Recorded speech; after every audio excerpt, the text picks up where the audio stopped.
What's crackalacking, guys? I'm a Duck Quack here, and welcome back to another investment video on the channel. Now, I was looking through things to talk about, and I was thinking about marquee matchups, and then I realized, well, there's so many packs that are going to be opened that investing in that amongst the team of the season investments, it just doesn't really seem worth it at the moment. So then I started thinking about further down the line, and I was thinking about the potential for the investments of Champions League final, Europa League final, and how I can see EA doing something big about that. Then I realised that it's not till early June, that match, and maybe we'd be looking a little bit too early for investments there. So then I turned my attention to something that's fairly obvious, but something that nobody's really going to be talking about because of all the hype around it. So Team of the Season's underway now, and on Friday, we're going to be seeing another big league. Well, we're going to assume that it's going to be Friday that the next big league comes out. It could very well be Tuesday. It could very well be tomorrow or today when you're watching this. Now, the team of the most consistent team was obviously released last Friday, and we saw a couple of big players. The likes of Vertonghen were in it, Carvajal were in it, but apart from that, no one was in it. And despite this, the hype around it was huge. Lightning rounds initially went very quickly. People opened a lot of spare packs that they had.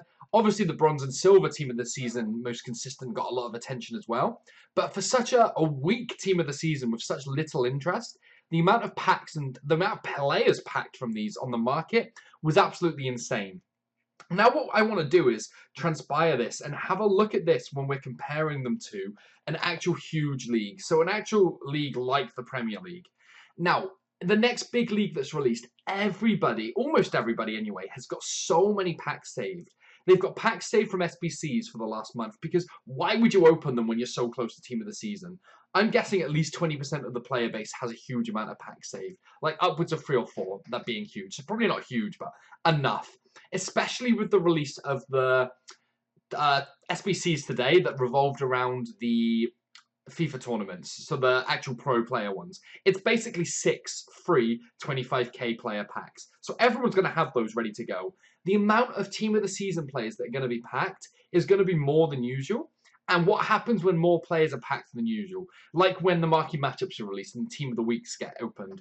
Well, the same thing happens every week. More and more of them flood the market. They crash down in price because they're not selling quick enough. People keep undercutting. And eventually they're at a stupidly low price that they can only recover from.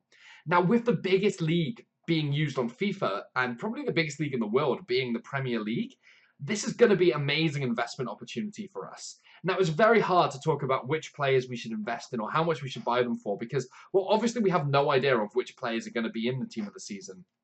Obviously, we're not going to be looking at the very top tier players like Ibrahimovic if he made it, for example, because he's going to set a very high bar already, and he may even come in at like his max price and then hover around there. We want to be looking at the fullbacks, the centre-backs, the goalkeepers. When they hit a rock bottom price, investing in them, waiting a couple of weeks potentially until people realise, okay, I want that player in my final team of the year. That's going to be who I use for the rest of FIFA. And then picking them up when they're at rock bottom. Now, because so many packs are going to be open, so many people have packs, so many points are going to be spent, so many more squad builder challenges are going to be released. This is just a huge chance for us to completely abuse the market, abuse people's impatience to sell these players. We've got to judge, so we've got to make sure that we're not overpaying. We've got to work out in our head very quickly as well, what are these players' actual price was worth on the market? Where should they settle at? Where can I see them settling at? And how much should I be spending? Should I be bidding? Should I be sniping them on a max buy it now price? So many questions to ask yourself. The biggest way to determine all this is like, how often do I see this player used and hyped up? So let's use this team of the season, for example. There was a load of hype around Carvajal. A huge right back in the La Liga. But the question is, who really uses a La Liga right back? All the top players, they don't use a La Liga right back in their teams. And the Carvajal's stats, even though they're very, very solid, the high medium work rates, that's going to put people off straight away. That's like enough to turn that card into a 100k card at most. The same goes for Vertonghen, the highest rated player in this team of the season. Nobody uses his normal gold card. Nobody ever used his normal gold card. So upgrading that normal gold card, a card that's got high attacking work rates and medium defensive work rates, it's not going to make it any better. You've got to use your sense. You've got to think about which players are used constantly. For example, Smalling's not going to get a team of the season. But if Chris Smalling got a team of the season, that card would be an absolutely massive demand because he's used constantly, because he's a solid player on the game, and because it's just an upgrade, a massive upgrade on what people already love. use that logic when comparing. The same with someone like Martial. Absolutely loved. A team of the season card would be absolutely loved. Whereas if someone like, I don't know, let's think of a winger like Mahrez, for example. He's not going to get one, but he did last year. But someone like Mahrez got a team of the season, a huge upgrade, amazing. Nobody likes him. He's very weak. He doesn't quite have the acceleration, doesn't really seem to be there. The strength, it's not the, he's not got the features that people want in a card. So we've got to very quickly weigh up the cards. Which cards are going to be in high demand? What should be their price on the market? What's a fair price for them that people would pay?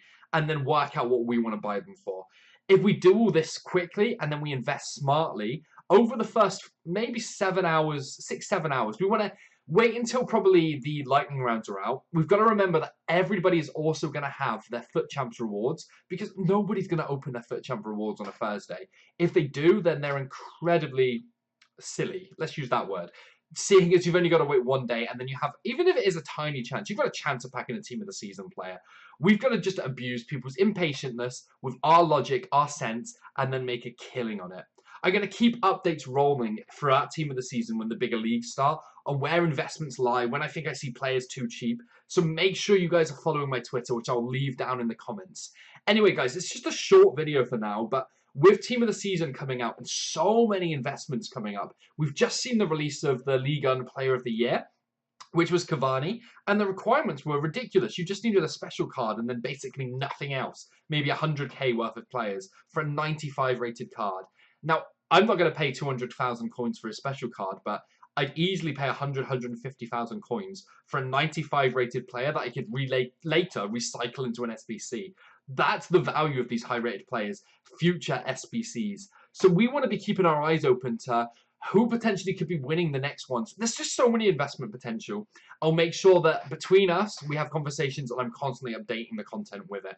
Anyway, guys, if you enjoyed the video, make sure you drop that like, subscribe if you're new around here, and comment down below with your opinions on who could be making the team of the season and where our investment chances could lie. Remember to follow me on Twitter as well. And anyway, guys, going to end it there. Thanks again for watching, and I'll catch you next time.